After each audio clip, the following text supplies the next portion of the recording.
बंधु, जीवन के पुण्य दिनों में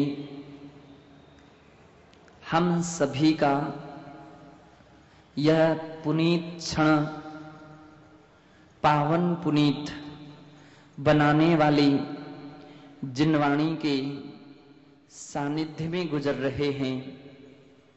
इससे बढ़कर के और दूसरी कोई खुशी नहीं हो सकती है। संसार की इस बियावान घनघोर जंगल में भी जिनवाणी का यदि थोड़ा भी टिमटिमाता प्रकाश मिल जाता है तो भरोसा रहता है कि हम कभी भटक नहीं पाएंगे, हम कभी भ्रमित नहीं हो पाएंगे। ज्यादा कुछ नहीं सही तो उस प्रकाश के बल पर भी हम अपनी कदम को संभाल संभाल करके रखते हुए एक दिन मंजिल को भी प्राप्त कर लेंगे। अपनी आत्मा को परमात्मा बनाने का प्रकाश दिलाने वाला यह परमात्मा प्रकाश परमात्मा को दिखाने के लिए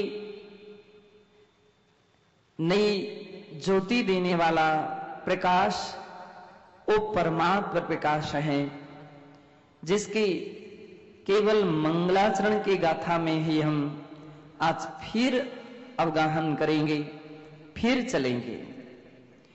पूज्य आचार्य भगवान कहते हैं, जे जाया झाणगी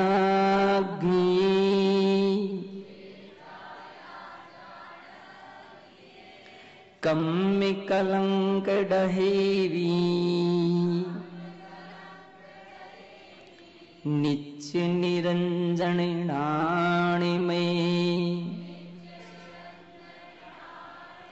ते परमा पिणवेवी।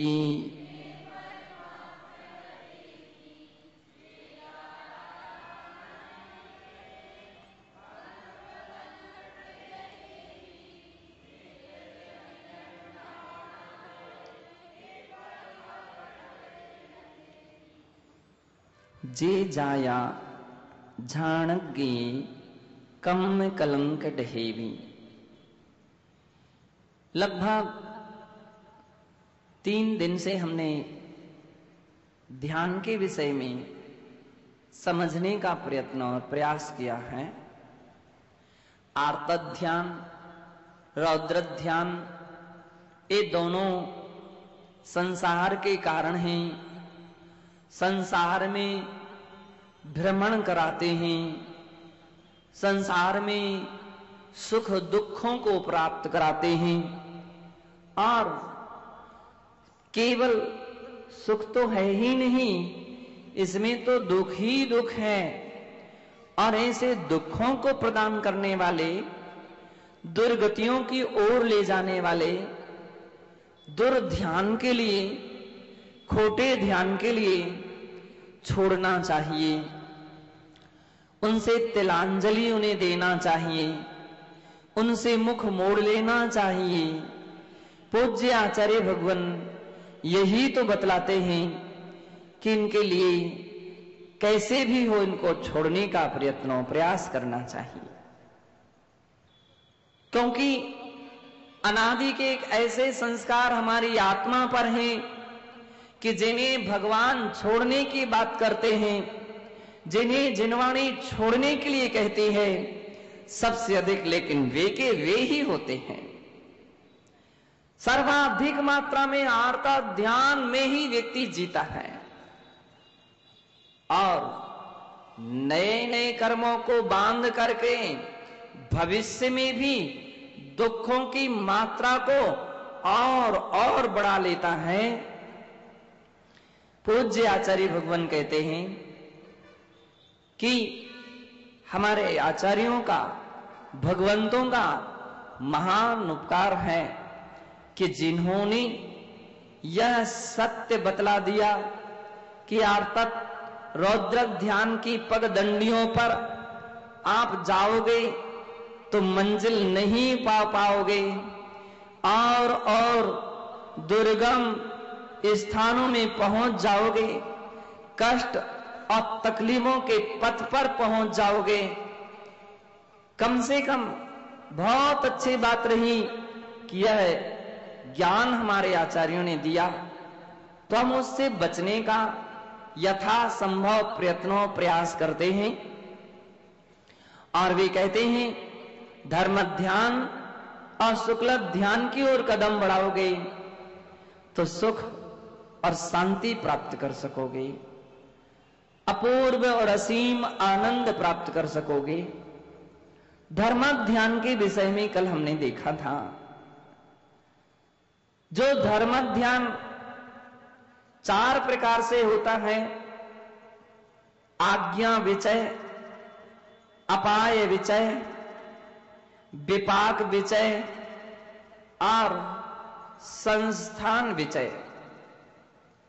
आज्ञा विचय धर्म ध्यान सबसे सुगम और सबसे सरल है। जब कोई व्यक्ति शांत एकांत स्थान पर बैठ करके केवल यही सोचता है कि भगवान जिनेंद्र प्रभु ने, निर्ग्रंथ गुरुओं ने हमारे हित के लिए जो कहा है वह बिल्कुल सत्य है, सही है, यथार्थ है। हमारी अज्ञानता, हमारा मोह अथवा मिथ्यात्व के कारण वे अच्छी बातें भी कितनी बार सही नहीं लगती हैं। इसमें भगवान का या गुरुओं का दोष नहीं है, अपने ही मिथ्यात्वादि का ही प्रबल दोष माना जाता है।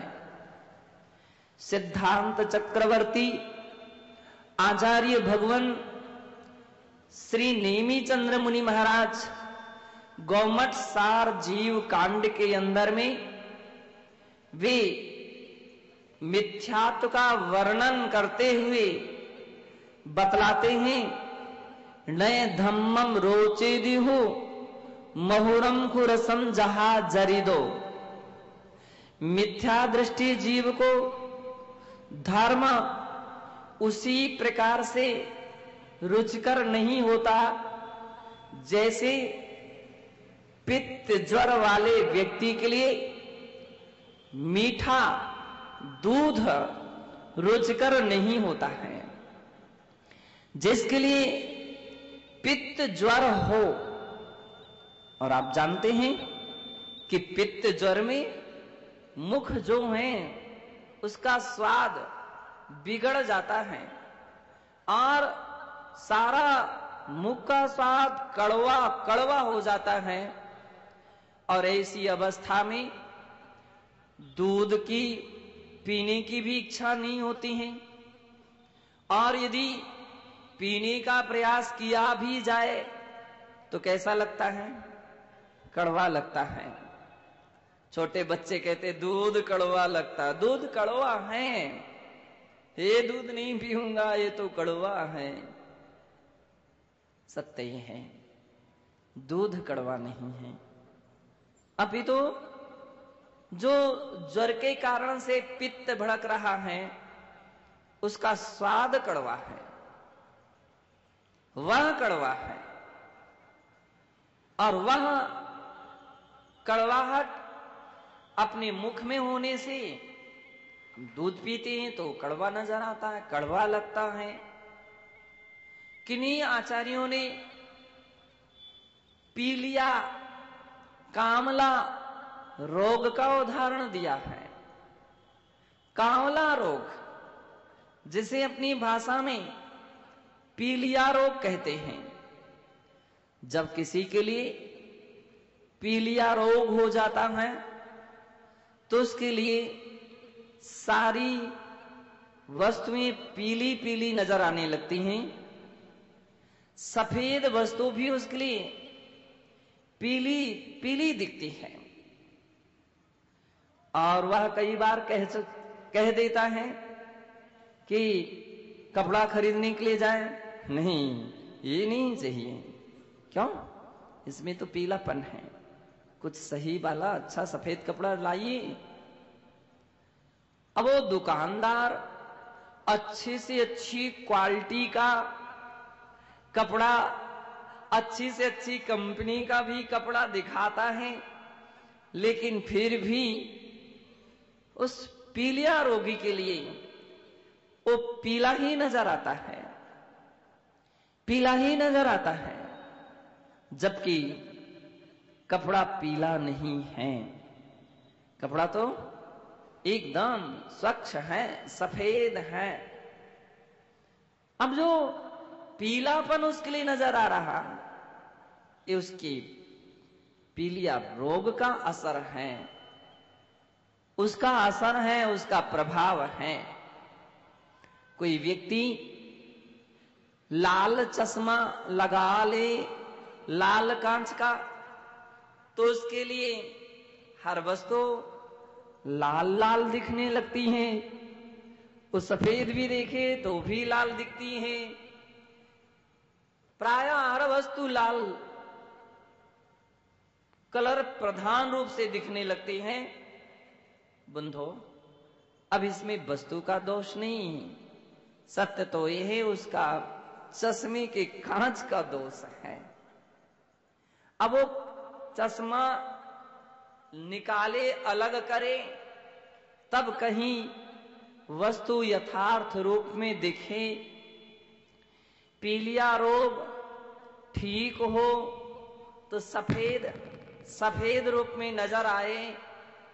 यदि पित्त ज्वर दूर हो तो दूध फिर मिष्ट लगे, बिना इसके हमें वैसा जैसा है वैसा नहीं लग पाता है।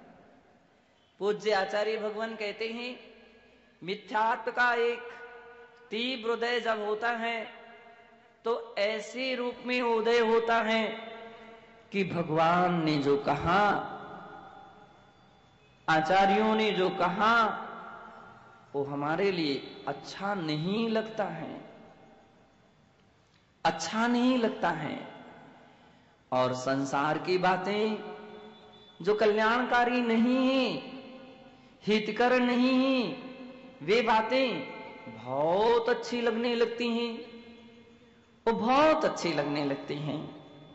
और कल्याण की बातों, जिनवाणी की बात आती है तो मन उदास होने लगता है, मन नहीं लगता मेरा। अरे जिनवाणी की स्वाध्याय में तुम्हारा मन नहीं लग रहा है, और अखबार के पढ़ने में बड़ा मन लगता है, टीवी के देखने में बहुत बहुत मन लगता है कि घंटे घंटे क्या 2-2 घंटे भी निकल जाएं तो ही कोई परवाह नहीं रहती है। संसार की राग द्वेष की बातों में बड़ा मन लग जाता है। आखिर में ऐसा क्यों?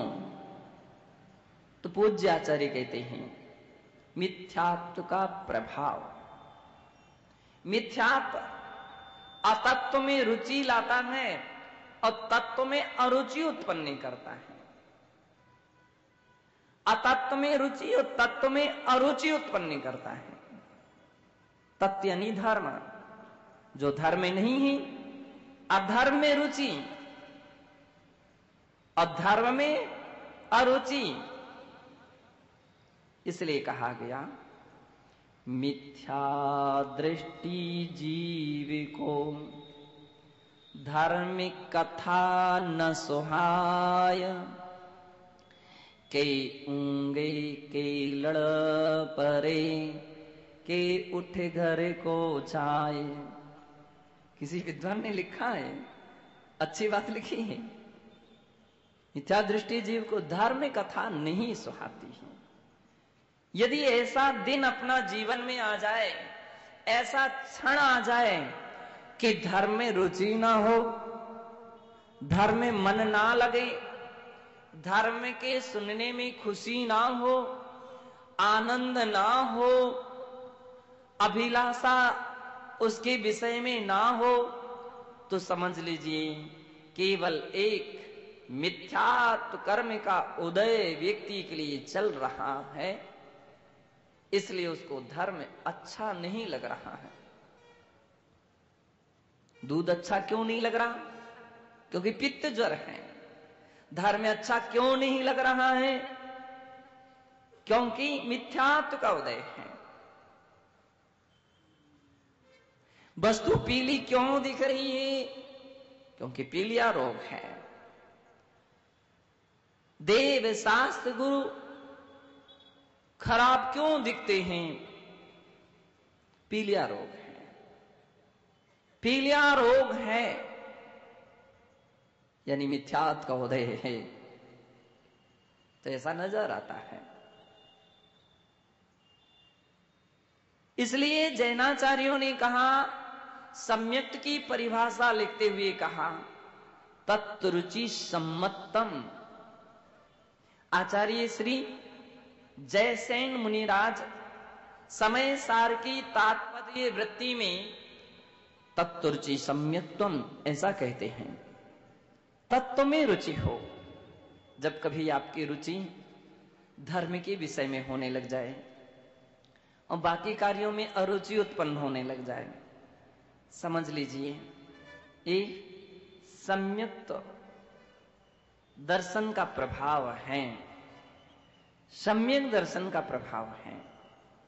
कितने लोग आपको ऐसे नजर आएंगे कि जो यहां वहां घूमते हैं, यहां वहां समय गुजारते हैं घर गृहस्थी में, फिर भी उनकी अभिलाषा होती नहीं, कुछ भी हो भैया हमको तो प्रवचन सुनने जाना ही है, जिन वाणी का ही वचन जरूर सुनना है, भगवान की वाणी को सुन करके और कुछ नहीं तो इस समय का और अपने जीवन का सदुपयोग करना है।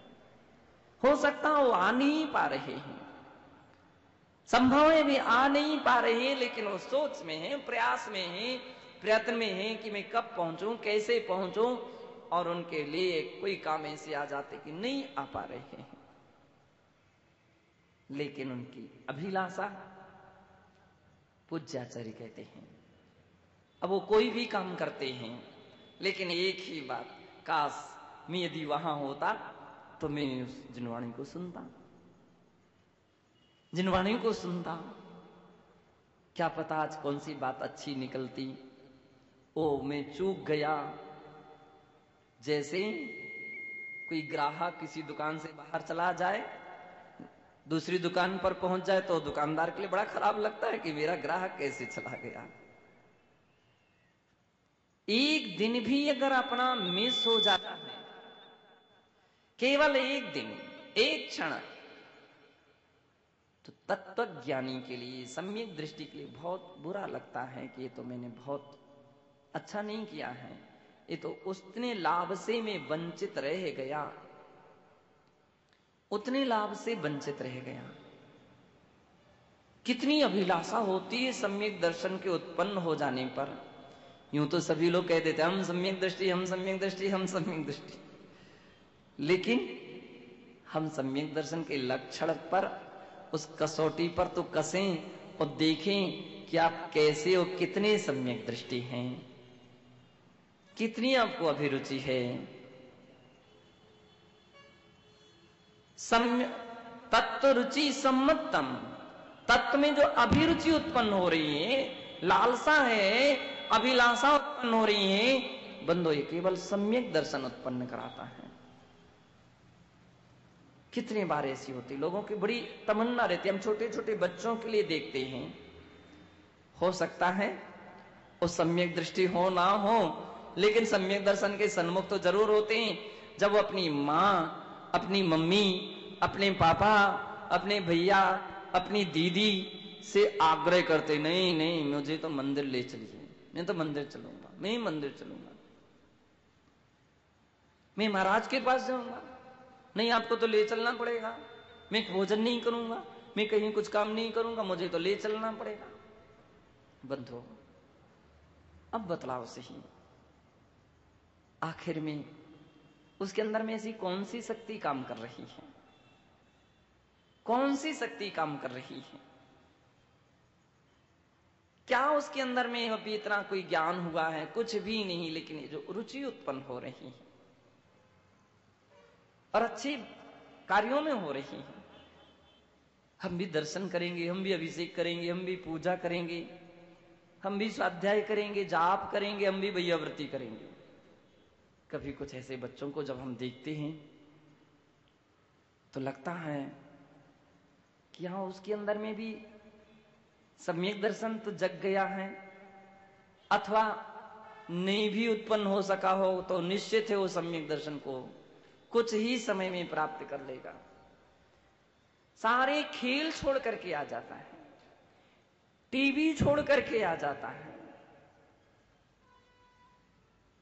जब अपने अंदर में ऐसे कोई भाव जगे कि संसार के कार्यों का मूल्यांकन कम और धर्म के कार्यों का मूल्यांकन अधिक होने लगे, तो समझ लीजिए ये सम्यक दर्शन अपना असर डाल रहा है, सम्यक दर्शन अपना प्रभाव डाल रहा है। और काश कहीं ऐसे विचार होने लग जाए, धर्म से अरुचि उत्पन्न होने लग जाए, तत्व से अरुचि उत्पन्न होने लग जाए, तो समझ लीजिए अधर्म काम कर रहा है। चूंकि मुझे धर्म ध्यान में जाना है और अपन को उसको आज समझना है, पूज्य आचार्य भगवान कहते हैं आज्ञा विचय धर्म ध्यान। आज्ञा विचय का अर्थ है भगवान ने जो कुछ कहा सत्य कहा है। ये अपनी कमजोरी कि हम उसको पालन नहीं कर पा रहे हैं, ये अपनी कमजोरी है, दुख की बात है, खेद की बात है। जब व्यक्ति ऐसे शब्द कहता है कि दुख है मुझे इस बात का कि हम उसका पालन नहीं कर पाते हैं, खेद है इस बात का कि उस प्रकार से हम नहीं चल पाते हैं, बड़ा पश्चाताप होता है मुझे कि उसको अपने जीवन में नहीं धारण कर पाते हैं। बंधो, फिर भी सत्य को सत्य तो मान रहे हो, कम से कम भगवान की वाणी को असत्य तो नहीं कह रहे हो, जिन वाणी के लिए कम से कम असत्य तो नहीं कह रहे हो, गुरुओं के वचन के लिए कम से कम असत्य तो नहीं कह रहे हो। समझ लीजिए ये सम्यक दर्शन है, ये सम्यक दर्शन अपना प्रभाव डाल रहा है। सम्यक दर्शन का यह असर है कि सम्यक दृष्टि जीव जिन वाणी के विषय में, देव शास्त्र गुरु के विषय में इतना भीग जाता है कि उसके बिना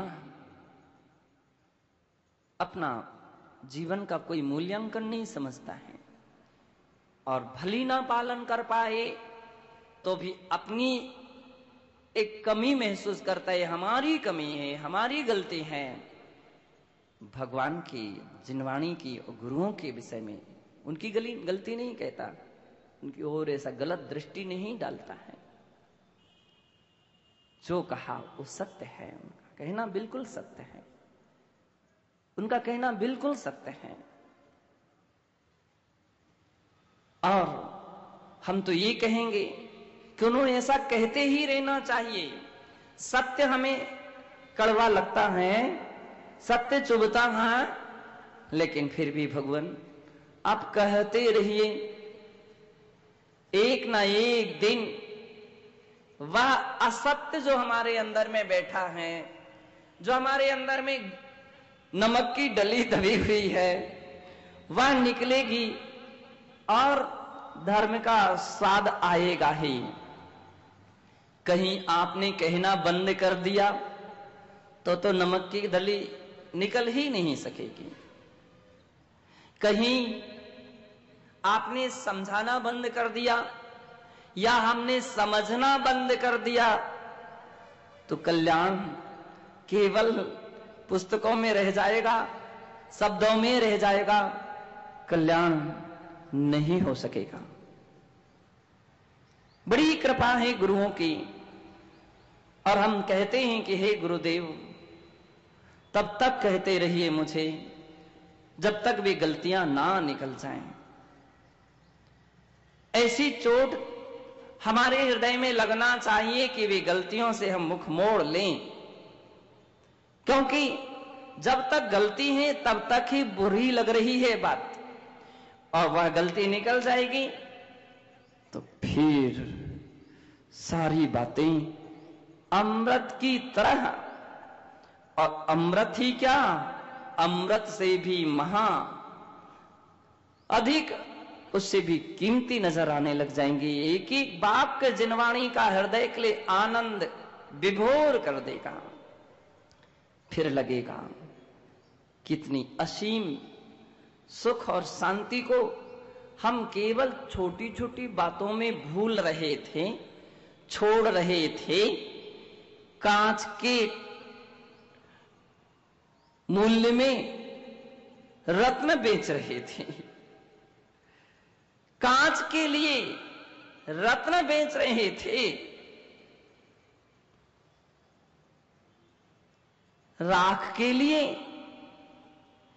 चंदन को जला रहे थे, राख के लिए चंदन को जला रहे थे। उस समय लगेगा कि हम कितनी अज्ञानता में थे, कौन सा कर्म ऐसा मेरा उदय में था, मिथ्यात्व या अज्ञानता, कि हम कभी इस विषय में सोच ही नहीं पाते थे। बंधो, आज्ञा विचय धर्म ध्यान में केवल इतना ही चिंतन में लाया जाता है जो भगवान ने कहा बिल्कुल सत्य कहा है, उसमें खुशी मनाई जाती है, उसमें आनंद मनाया जाता है, उसमें आनंद मनाया जाता है। यदि भगवान के वचन ना होते, जिनवाणी ना होती, गुरुओं के उपदेश ना होते, तो हम सबका क्या होता, क्या क्या कर्म हम करते रहते, कैसे कैसे कर्मों को कमाते रहते, पापों को कमाते रहते, और उसका नतीजा आखिर में क्या निकलता। बहुत अच्छी बात है, भाद्र महीना शुरू हो गया, और कुछ लोगों ने तो कल डबल व्यवस्था करके रख ली थी कि अब 1 महीने के लिए आलू प्याज का त्याग करना है। इसलिए कुछ लोग बोले थे, इसलिए मुझे क्या करूं, तैयार खा करके आना पड़ा है, अब कल से तो त्याग ही है। कुछ लोग बोल रहे थे कुछ होटलों में तो बड़ी भीड़ लगी है, और सबसे अधिक जैनियों की। होटल वाले ही पूछने लगे बात क्या है, कि आज बस कल से भाद्र महीना शुरू हो रहा है।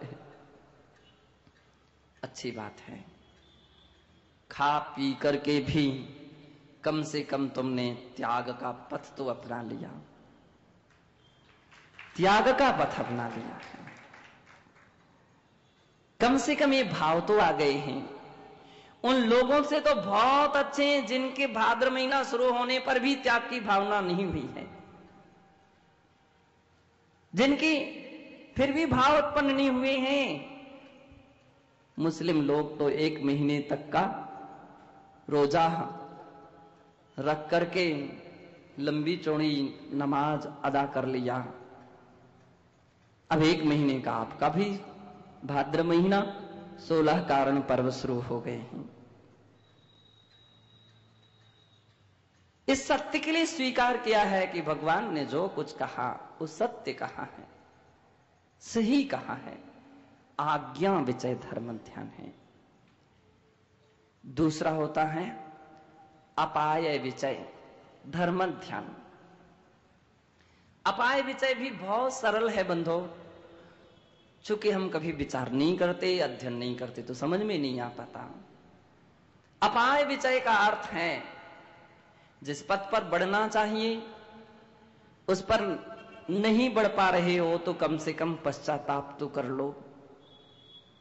जो करने योग्य कर्तव्य थे, जो कार्य थे, उन्हें नहीं कर पा रहे हो तो भी कम से कम पश्चाताप कर लो और भगवान से प्रार्थना कर लो कि हे प्रभु हे भगवान, वह दिन कब आ जाए कि मैं अच्छे पथ पर आ जाऊं, मेरी यह बुरी आदत टूट जाए, छूट जाए, मेरे बुरे संस्कार समाप्त हो जाएं। अपाय विचय, ये धर्म ध्यान है। वो कुछ भी नहीं छोड़ पा रहा है, लेकिन केवल विचार करता है कि मेरे बुरे संस्कार हैं, उसको स्वीकार करता है, उसको स्वीकार करता है। बंधो, अपराध दूर होने के पहले अपराध को स्वीकार करना चाहिए। धर्म ये कहता है, अपराध स्वीकार करने पर अपराध का प्रक्षालन हो सकता है, उसका प्रायश्चित हो सकता है। और अपराध स्वीकार ही ना किए जाएं तो बतलाओ, उसका प्रक्षालन हो सकेगा कभी? हमसे अपराध हुए ही नहीं तो फिर प्रायश्चित, अब अपराध हुए ही नहीं है तो उसका प्रायश्चित क्या दिया जाए? रोगी हो तो उसको औषधि दी जा सकती है, लेकिन वो पहले स्वीकार करे कि मुझे बीमारी है, रोग है। और कहीं डॉक्टर के लिए भी कह दे, नहीं नहीं नहीं, आप गलत देख रहे हैं, आप समझते नहीं, मैं रोगी हूं ही नहीं, तो डॉक्टर बेचारा क्या कहेगा? फिर काहे के लिए मेरे पास आए हैं? फिर क्यों दवाई की बात करते हो? जब तुम्हारे लिए कोई रोग ही नहीं है तो फिर हमारे यहां औषधि भी नहीं है। रोगों की औषधि दी जाती है, रोग नहीं है तो हमारी कोई औषधि तुम्हारे कोई काम की नहीं है। बंधो, अपाय विचय में इस बात के लिए स्वीकार किया जाता है। और मैं समझता हूं ये सबसे बड़ा धर्म ध्यान है, ये सबसे अच्छी और ऊंची दशा है कि अपराध को स्वीकार करता है व्यक्ति। जब अपन प्रतिक्रमण करते हैं तो समय अपराध स्वीकार करने के लिए तैयार हो जाते हैं। क्रिश्चियन संप्रदाय में उनके यहां भी कोई ऐसा दिन आता है कि जिस दिन वे चर्च में जाकर के वे अपनी अपनी गलतियों को स्वीकार करते, मुझसे अपराध हो गया है, मेरे से अपराध हुआ है, आत्म साक्षी पूर्वक स्वीकार करें, कोई दिक्कत नहीं, अपने मन से स्वीकार करें। कोई आवश्यकता नहीं कि आप किसी को बतलाएं, दूसरे के लिए सुनाएं, मत सुनाइए, लेकिन अपनी आत्मा को तो स्वीकार कर लीजिए। अपनी आत्मा से स्वीकार कर लीजिए कि ये मुझसे गलती हुई है, ये मुझसे अपराध हुए हैं। केवल अपना अपराध को स्वीकार करने से बंधो अपराध की सजा आधी रह जाती है, आधी धुल जाती है। ये बड़ा रहस्य है, बहुत बड़ा रहस्य है। व्यक्ति भगवान के चरणों में पहुंचे और स्वीकार करे, गुरुओं के चरणों में पहुंचे और स्वीकार करे। दो प्रकार के कोर्ट में अपराधी खड़े होते हैं। एक वे होते हैं जो अपराध करने पर भी अपराध स्वीकार नहीं करते हैं, और एक वो होते हैं जो सहज अपराध स्वीकार कर लेते हैं। जो सहज अपराध स्वीकार कर रहा है और जो अपराध को स्वीकार नहीं करता और अनेक अनेक प्रकार के तर्क वितर्क करता है, बंदो फंसता फंसता चला जाता है, फंसता फंसता चला जाता है, और उसकी धाराएं बढ़ती बढ़ती चली जाती हैं। और संभव है अपराध को स्वीकार करने वाले की कितनी बार सजा बहुत मामूली ही रह जाती है। अपन प्रत्यक्ष देखते हैं, लौकिकता में देखते हैं। रास्ते में चलते चलते किसी का या बैठे हुए किसी को किसी का धक्का लग गया, पैर लग गया, कुछ भी ऐसा उसको परेशानी हो गई, केवल वो इतना कह देता है, माफ कीजिए, क्षमा कीजिए, सॉरी। अब इसके पीछे शब्द छिपा हुआ कि मैंने गलती हुई स्वीकार करता हूं, मुझे माफ कर दीजिए। तो बंधो, कैसा भी व्यक्ति हो, वो अंत में जाकर के उसका भड़कता हुआ क्रोध भी शांत हो जाता। ठीक है, अगर उसने स्वीकार कर लिया। हमारा जैन आगम ये बात के लिए कह रहा, आगम ही कह रहा है, अपाय विचय में स्वीकार करने के साथ पश्चाताप हो रहा है। मुझे खेद है,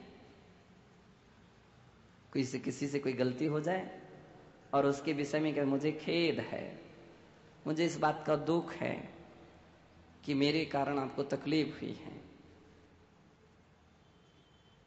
हे भगवान, मुझे इस अपनी गलती से खेद है। तो आगम कहते हैं यही सबसे बड़ा प्रतिक्रमण है। ये भी एक प्रतिक्रमण है कि खेद प्रकट कर देना, और ये धर्म ध्यान है। अपाय विचय धर्म ध्यान है। हे भगवान, मैं कब इन सब बातों से दूर होऊं, ये सारी आदतें मेरी कब छूटे, ये कब मैं इनसे मुक्त हो जाऊं। इस प्रकार की प्रार्थना, ये प्रार्थना कहलाती है। ये प्रार्थना है, कैसी बात करना, ऐसी प्रार्थना करना कि मैं इन सब बातों से कब दूर हो जाऊं, मैं अपनी इस बुराई को कब दूर कर दूं। हे ऐसी शक्ति दीजिए, ऐसी सामर्थ्य दीजिए। हे भगवान, ऐसा संबल मुझे दीजिए कि हम इन सब बातों से दूर हो जाऊं। अपाय विचय धर्म ध्यान है। संसार के जितने भी प्राणी हैं, सबके सब अच्छे रास्ते पर आ जाएं, सबके अंदर विवेक उत्पन्न हो जाए, बुद्धि, अच्छी बुद्धि उत्पन्न हो कि जिससे भी अच्छे रास्ते पर चलें। ऐसी जो भावना रखना है बंधो, ये कहलाता है अपाय विचय। तीसरा धर्म ध्यान का नाम है विपाक विचय। विपाक, पूज्य आचार्य कहते हैं, कर्मों के उदय का से प्राप्त होने वाला जो फल है वो विपाक है। उसके लिए अनुभाग, अनुभव भी कहते हैं। विपाको अनुभव, उसकी जो तरतमता होती है उसका नाम विपाक है। कितनी बार बहुत सारे कार्य होते हैं और हम दूसरों के ऊपर उंगली उठाते जाते हैं, उसने ऐसा कर दिया, उसने ऐसा कर दिया, उसने ऐसा कर दिया। सम्यक दृष्टि धर्म ध्यानी वो कभी ऐसा नहीं कहता है। पार्श्वनाथ भगवान ने कभी नहीं कहा कि कमठ ने हमारे ऊपर उपसर्ग किया,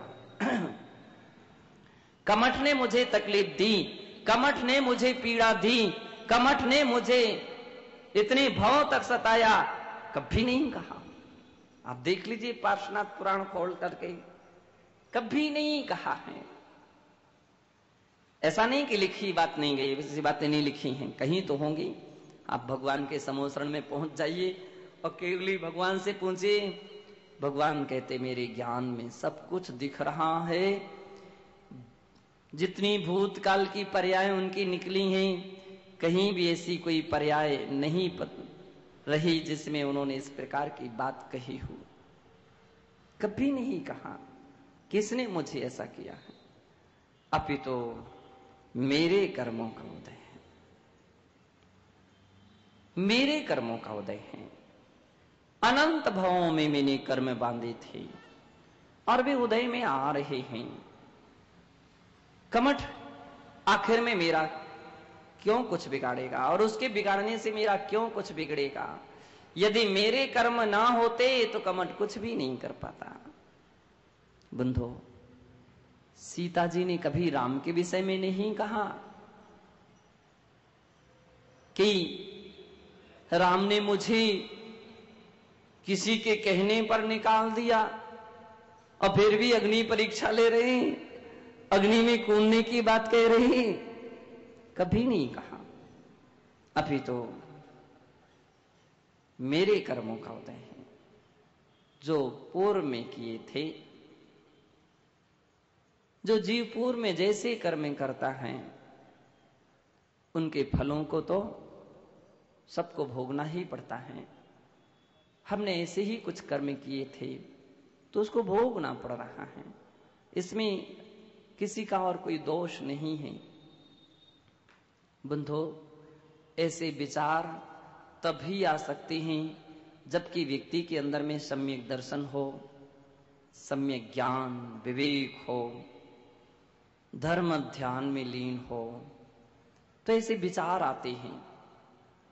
इसलिए बतलाते हैं कि सम्यक दृष्टि जीव सदैव सदैव ऐसा चिंतन विचार करके शांति से अपना जीवन व्यतीत करता है, चाहे उसके जीवन के अच्छे दिन हो या बुरे दिन हो।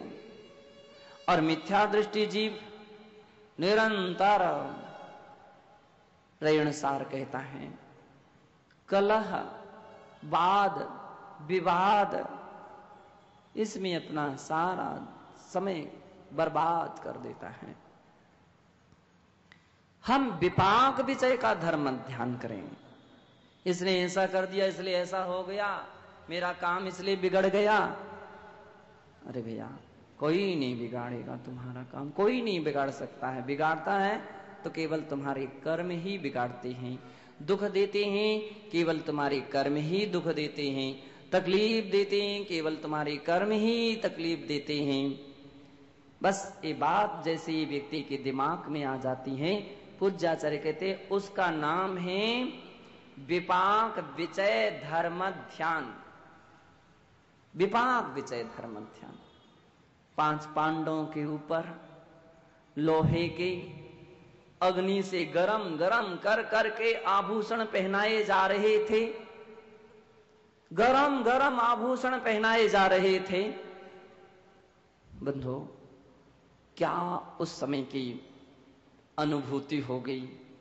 अपन कल्पना करें कि गले में जैसे डाले जाते होंगे, कानों में पहनाए जाते होंगे, हाथ में पहनाए जाते होंगे, कमर पर क्या वेदना होती होगी। लेकिन धन्य है, फिर भी पांडवों ने कभी ये नहीं सोचा कि दुशासन या कुर्योधन मेरे लिए इस प्रकार की तकलीफ दे रहा है, ऐसे वेदना दे रहा है। अब तो हम साधु बन गए, अब तो कम से कम बैर भाव छोड़ देना चाहिए। अभी भी वो बैर भंजा रहा है। बंधु, उन्होंने कभी ऐसा नहीं सोचा था। अभी तो धर्म ध्यान में थे तो ये अपना कर्म का उदय है, जो अनंत भावों में हमने बांधे थे, किए थे, उनका उदय चल रहा है। इनका इसमें कोई दोष नहीं। अब विचार करते करते परिणामों को इतना निर्मल कर लेते, इतना शांत कर लेते कि शुक्ल ध्यान में पहुंचते, श्रेणी आरोहण करते और 3 पांडव सौराष्ट्र देश से, गुजरात प्रांत से और वहां के शत्रुंजय पर्वत से निर्वाण को प्राप्त कर लेते हैं, मोक्ष को प्राप्त कर लेते हैं। यदि उनके मन में ये रहता कि इन्होंने ऐसा किया, इसने ऐसा किया, इसने ऐसा किया, तो बंधु भी कभी उनका मोक्ष नहीं हो पाता। विपाक विचय है। और चौथा है संस्थान विचय धर्म ध्यान। संस्थान का अर्थ है आकार, आकार का विचार करना कि 14 राजू तंग नभा लोक पुरुष संठान तामी जीव अनादिते भरमत है बिन ज्ञान। 14 राजू ऊंचा पुरुषाकार यह लोक है, जिसके ऊर्ध्व मध्य और अधा लोक, ऊर्ध्व लोक, मध्य लोक, अधा लोक, ये 3 लोक 3 भेद रूप में हैं। इन तीनों लोकों में यह जीव केवल अकेला बिन ज्ञान भटकता रहा, अज्ञानता के कारण भटकता रहा, राग देश मोह कसायों को कर करके जीव कर्मों को बांधता रहा और उसके फलों के उदय आने में भटकता रहा। ऐसा विचार करना, तीन लोक के विषय में, आकार प्रकार के विषय में सोचना संस्थान विषय है। अथवा दूसरे प्रकार से आचार्य कहते हैं कि इसके संस्थान विषय के चार भेद होते हैं, पिंडस्थ, पदस्थ, रूपस्थ और रूपातीत, चार भेद हैं। पिंडस्थ धर्म ध्यान का अर्थ है किणी ना किणी, कृत्रिम या कृत्रिम, चैत्य या चैत्यालय का जो ध्यान किया जाता है, भगवान का मूर्ति का स्मरण किया जाता है, अष्ट प्रातिहार्य सहित अरहंत भगवान की इस प्रकार की प्रतिमा अमुक जगह है और बड़े ध्यान से अपन बड़ी तल्लीनता से स्मरण करते हैं, भक्ति सा नमस्कार करते हैं।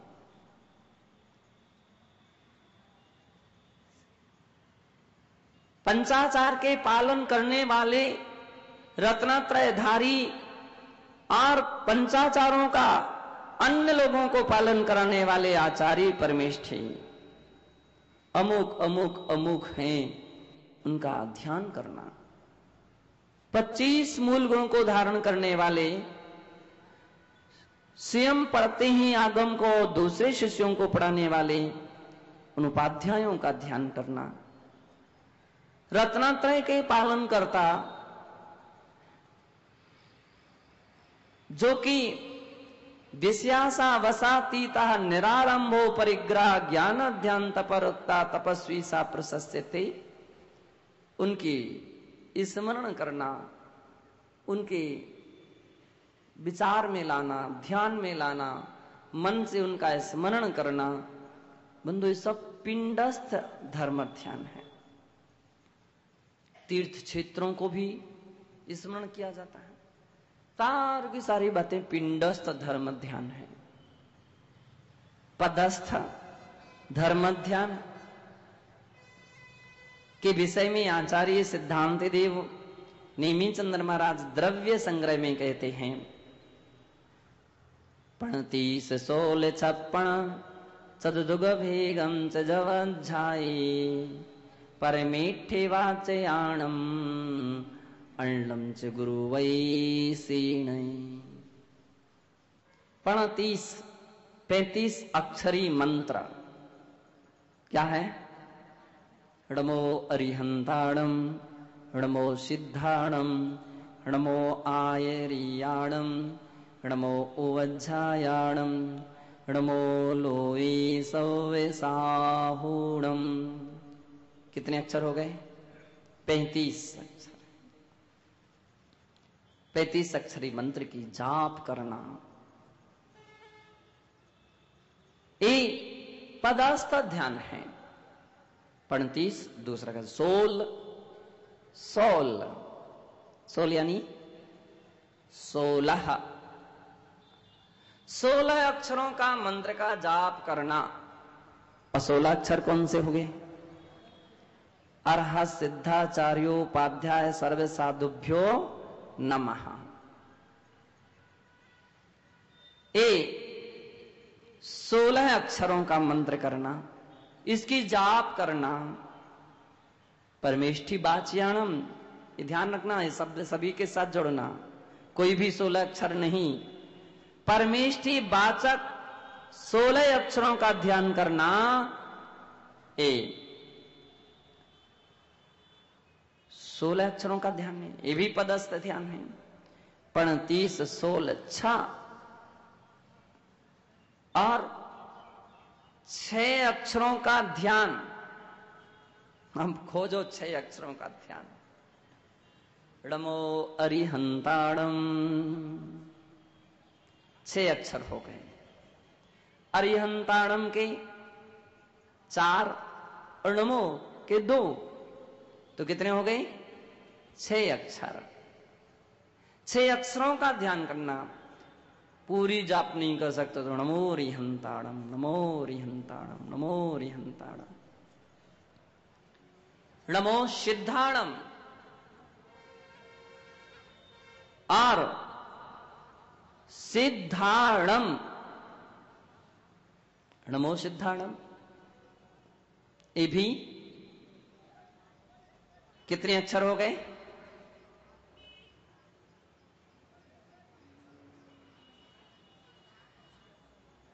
सिद्धाणम, नमो सिद्धाणम पंचाक्षरी मंत्र है। अथवा अशिया उषा आ सी आ उ सा, शॉर्ट फॉर्म हो गया 5 परमेष्टि का। अरहंत का आ, सिद्धों का सी, आचार्यों का आ, उपाध्यायों का ओ और साधुओं का, मुनियों का सा, असिया उषा। ये भी एक मंत्र है, पंचाक्षरी मंत्र है। इसका ध्यान करना पूज्याचार्य कहते हैं पंच परमेष्टि वाचक है। अथवा अब 4 अक्षरों का ध्यान, अरिहंत, अरहंत, ओम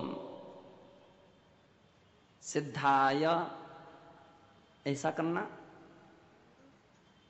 4 अक्षरी मंत्र है। और इसके बाद 3 अक्षरी मंत्र, 3 अक्षर, ओम सिद्ध, ओम सिद्ध, ये 3 अक्षरी है। और 2 अक्षरी सिद्ध, सिद्ध, सिद्ध, अरहम, अरहम, अरहम, साधु, साधु, साधु, ये सब 2 अक्षरी मंत्र है। और ओम एकाक्षरी मंत्र है। ह्रीम एकाक्षरी है। ह्रौम, ह्रूम, ह्रीम, ह्रीम, और फिर तो आप एक एक अक्षरी बहुत सारे बम मम मम मम तम तम पम पम सम सम शांति धारा में बहुत सारे पढ़ते हैं आप। ये सब एकाक्षरी मंत्र हैं। इसका ध्यान करना। ज्ञानार्णव में तो बहुत बहुत अधिक महिमा कही गई है। किस प्रकार का जो व्यक्ति ध्यान करते हैं तो कैसे कैसे उनको फल की प्राप्ति होती है, कितनी जाप करने से क्या क्या फल मिलता है। बंदो, पदस्थ में और भी कोई मंत्र की जाप करना हो तो अपनी मन से नहीं करना। आचार्य महाराज कह रहे हैं परमेष्टि वाचन में परमेष्टि वाचक मंत्रों का ध्यान करना चाहिए। अन्नम च गुरु ऐसीणे, और भी कुछ मंत्रों की जाप करना हो तो गुरु के उपदेश से करना चाहिए। गुरु समझते हैं कि तुम किस लिए करना चाहते हो, केवल अपने लौकिक ख्याति पूजा लाभ के लिए कि कुछ कल्याण के लिए ही। इन सब बातों को ध्यान रखते हैं। तो कल्याण के लिए करना चाहते हो तो वे तरीका भी बतलाते, विधि भी बतलाते हैं और उसके विषय में उपदेश भी देते हैं।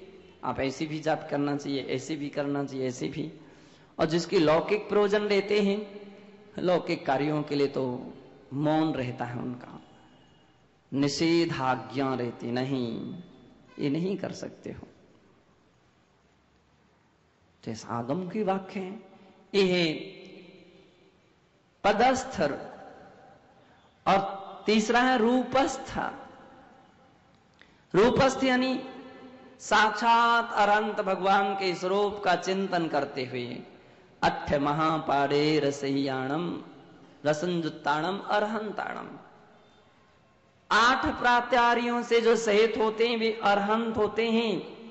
8 प्रातिहार्य, दिव्यतरो सूर्य पुष्पे सुवृष्टि दुन्दुभिरासन योजन घोषो आतपे वारण चामर युग्मि यस्य विभाति च मंडल तेजः। कभी अपन विचार करते हैं क्या? सोचिए, देखो पहले के समय में, पुराने समय में अरहंतों की मूर्ति अष्टप्रातिहार्य सहित होती थी। अष्टप्रातिहार्य जितनी भी आप प्राचीन प्रतिमाएं देखेंगे, अष्टप्रातिहार्य सहित ही प्राचीन प्रतिमा होती मिलती थी।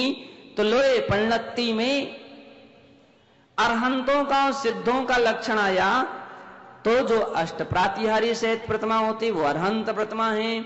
जो अष्टप्रातिहार्य से रहित प्रतिमा होती थी, नख और केश जिसके सम होते थे, बिना चिन्ह की, वो सिद्धों की प्रतिमा मानी गई है। कुंडलपुर के बड़े बाबा, कुंडलपुर के बड़े बाबा की जो प्रतिमा पहले थी वो अरहंत प्रतिमा थी। 3 छत्र सिर पर थे। पुष्प वृष्टि करने वाले देवतागण पुष्प वर्षा, माला से पुष्प वर्षा लिए थे। भगवान के सिर के पीछे एक भामंडल था और चमर ढोलने वाले भी देव अगल बगल में चमर ढोल रहे थे। सिंहासन, शेर का चिन्ह जिस आसन में था वो सिंहासन है। सिंहासन, शेर का चिन्ह जिसके आसन में होता वो सिंहासन कहलाता है। सिंहासन था और दुंदुभी बजाने वाले देवतागण दुंदुभी बजा रहे हैं। कहीं ऊपर दिव्य ध्वनि हो रही है, वो लोग ऐसे वाद्य यंत्र लिए हुए खड़े हुए हैं। एक एक 2-2 पत्ते बना दिए जाते थे, वो अशोक वृक्ष की प्रतीक के रूप में बना दिए जाते थे।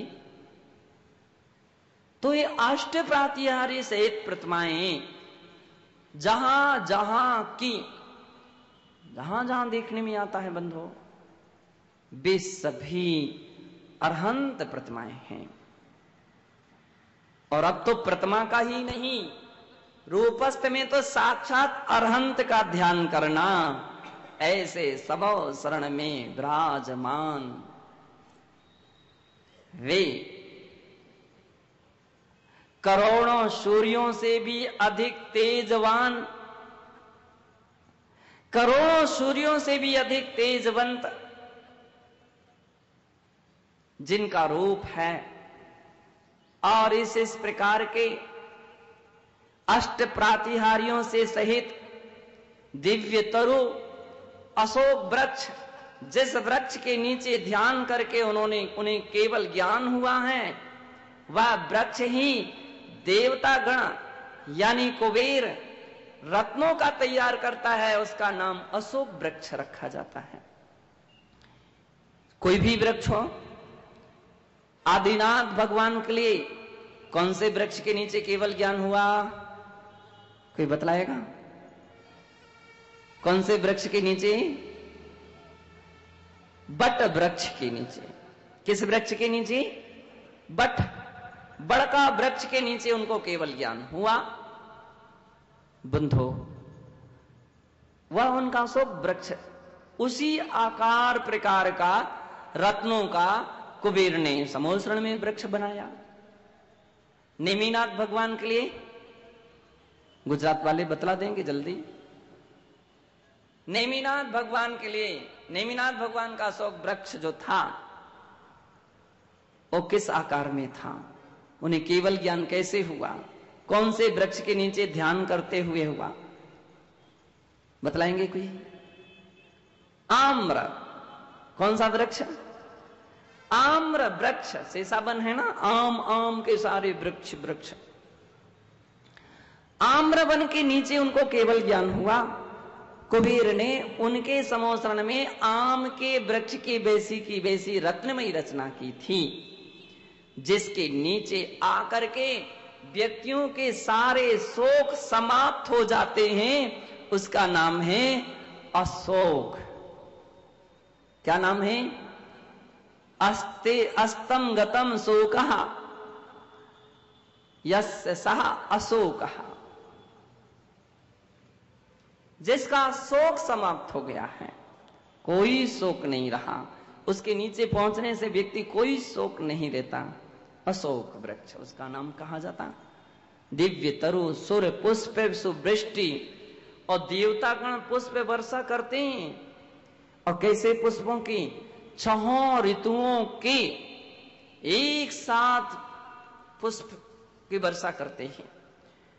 6 ऋतुओं के कल्प वृक्ष से सुंदर सुंदर वहां से पुष्प लाते हैं और उन पुष्पों के द्वारा वर्षा करते हैं।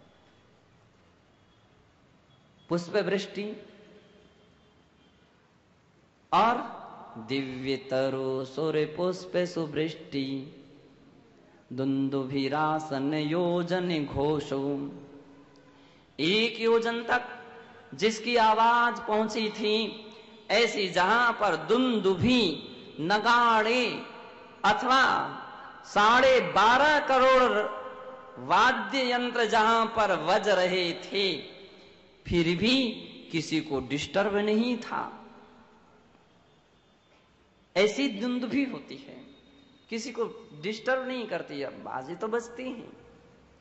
दिव्य तरु और दुंदुभिरासन योजन घोषो आतप वारण चामर युग में।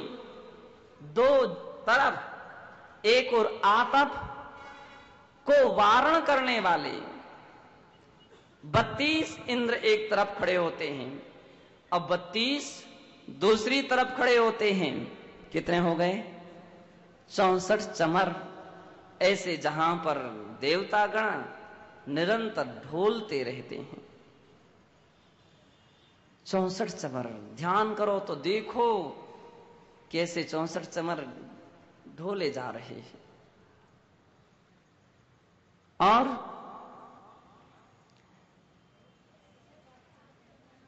यस्य विभाति च मंडल तेजः, और जहां भामंडल भगवान के अंदर शरीर से आभाएं निकलती हैं, जिस आभा में 7 भाव व्यक्ति के झलकते हैं।